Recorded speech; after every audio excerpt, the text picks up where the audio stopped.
Hi, it's Frank with Pool Works, North Richland Hills, Roanoke, and Lantana. And also, me and my wife, we host The Deep End. That's our podcast that we do on turfsupradio.com. And it's also available on all the popular podcast platforms. Today, we're continuing, we're doing part 3 of our 3-part series on the 5 basics of swimming pool maintenance.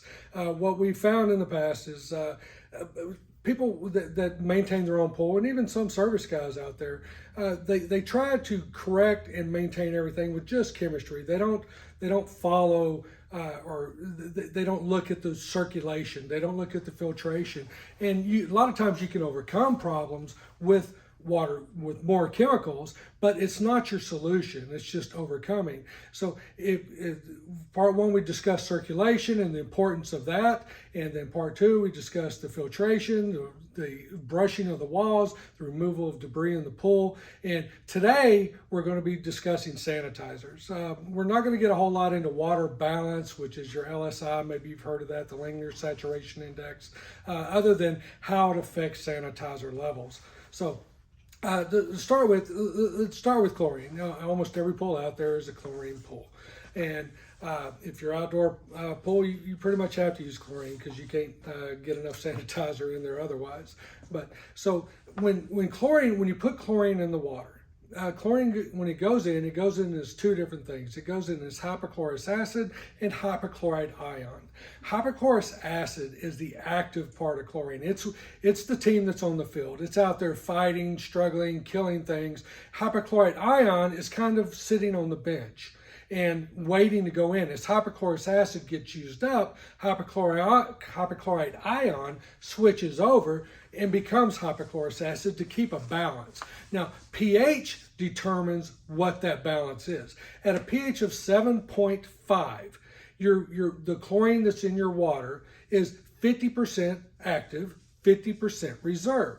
So at 7.5, we have enough chlorine out there fighting, killing, doing its thing, and we have enough reserve to fill in as it gets used up.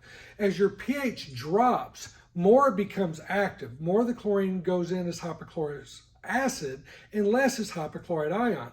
So at a really low pH, you may have 80% of active chlorine, but the problem is you don't have much sitting on the bench ready to fill in when the hypochlorous acid gets used up. So with a low pH, your chlorine's going to burn out really, really quick. And it's also affects your water balance.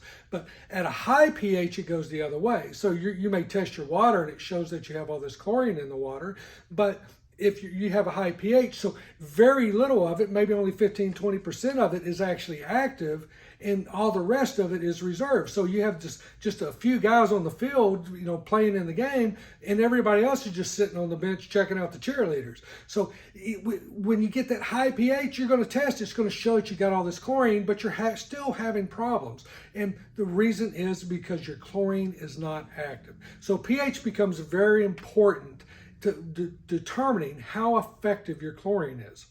Now, we also put stabilizer in the water, and these tabs, these 3-inch tabs that you put in your pool, those are typically about 50% stabilizer. What stabilizer does, you've heard it as stabilizer, conditioner, CYA, cyanuric acid. What cyanuric acid or stabilizer does is it protects your chlorine from the UV rays of the sun. Without any stabilizer in the water, the chlorine would burn out of the water about as fast as you could put it in. You would never be able to keep a residual. So we have to get some stabilizer in the water to make the chlorine last, so we're not constantly having to feed more chlorine. All right, but the problem with stabilizer, it also dumbs down your chlorine. So it makes it less effective like a high pH does. So if you have this high stabilizer level, or let's just say at a good stabilizer level, at a stabilizer level of 30 parts per million, which is that's where we like to start our pools at the beginning of every year when the season starts. We want to have our stabilizer levels at about 30 parts per million. All right, at 30 parts per million, only 3% of your chlorine is able to be active. All right, so if you have, let's say you have 5 parts per million of chlorine in the water, and only 3% is active, that gives you 0.15 of active chlorine, or chlorine that is able to be active in the water. And it doesn't take much chlorine. This is where a lot of people they don't understand this. It does not take very much chlorine to kill algae. It only takes 0.05. That's 0.05 parts per million of chlorine to kill algae. Bacterias and germs and stuff like that, they're easier to kill than algae. So a 0.05 is an effective amount of chlorine if it's active chlorine. So when you have, so if you have 30 parts per million of chlorine in the water, 5 parts per million of chlorine in the water, and you have 30 parts per million of stabilizer in the water, you have 0.15. All right, that's 3 times the amount of chlorine that you need to kill any kind of algae or anything else. All right, but now let's take our pH into account. All right, so now we have 0.15, and say our pH is a 7.5. So half of it's active, half of it's reserved. So now that takes that 0.15. Now we have a 0.075. All right, that is still enough to kill algae. It's enough to kill bacteria. But if our pH goes up, and the higher your pH goes, the less effective your chlorine is. If your pH gets up, say around 8 parts per million, and only 20% of your chlorine is actually active, of that 3%, 20% of that 3%, okay, now we're running short, and we do not have enough chlorine in the water because our pH is high and our stabilizer has dumbed down our chlorine. So what we have to manage, we have to be able to manage and keep enough chlorine in the water, keep our pH to where it keeps our chlorine active enough, and keep our stabilizer levels down to where we don't get because the higher the stabilizer goes, the less effective the chlorine is. So another way to look at it is if you have borates in your water, you can take 5% of your of the amount of stabilizer that you have in the water, and you have enough chlorine.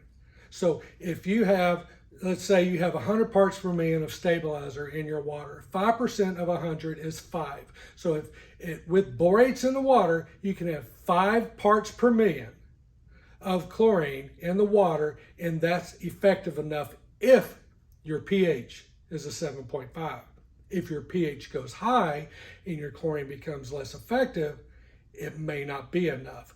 So you got to make sure you keep your pH down in the range around 7.5. It doesn't have to be exactly 7.5, but you want to keep it close to 7.5. If you'll have 5% with borates, 5% of your stabilizer levels will be enough chlorine. If you don't have borates in the water, and this is another reason why I love borates, if you don't have borates in the water, it's 7.5% of your stabilizer level to be able to have enough effective chlorine to kill whatever's in the water. That's algae, germs, and what have you. All right, so then if you let pH go up from there, you may have to have 10, 11 parts per million of chlorine to be effective to kill algae and to kill germs and to keep your water safe. So you have to watch your pH, you have to watch your alkalinity, and that's a whole nother show on keeping water balanced. But you need to understand that it doesn't take very much chlorine. It just takes a tiny little bit of chlorine to kill algae, a 0.05 parts per million. That's itty bitty. And it even takes less than that to kill bacteria. But now when we take the chlorine that we have in the water and we dumb it down with stabilizer, cyanuric acid, conditioner, whatever you want to call it, and then we let our pH get out of whack, it takes a whole lot of chlorine to be effective enough to kill the algae and to kill bacteria. So first of all, borates, because it takes 50% more chlorine to be active and with your stabilizer. Remember, it's 5% if you have borates, 5% of your stabilizer level. It's 7.5% if you don't have borates. So it takes 50% more chlorine to manage the same amount of sanitizer level, or a adequate amount of stabilizer or sanitizer level, without borates. So borates right there is a no-brainer, because you can use less chlorine and have the same effect.